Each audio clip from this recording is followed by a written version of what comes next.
Is it appropriate to send a press release on your crowdfunding campaign to press contacts?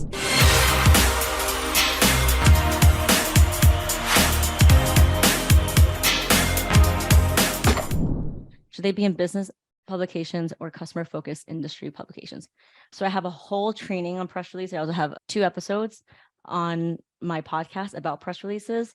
So for me, the best way to utilize a press release is to say that you're the first or only to do something.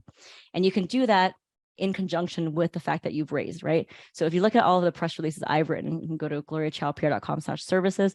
I've written stuff for fintech, for AI, for NFTs, for books.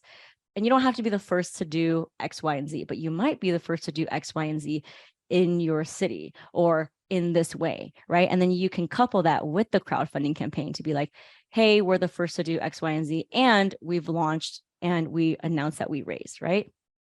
So this is one that I just wrote recently. It's an NFT like social app.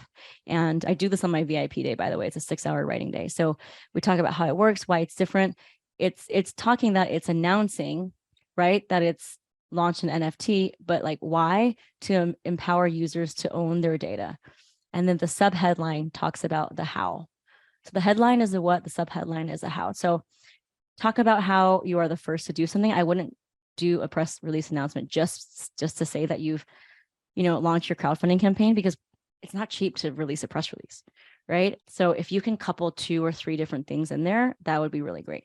If you have any questions on that, you can set up a call with me to talk about your press release. I do it on a 6-hour long VIP day for startups.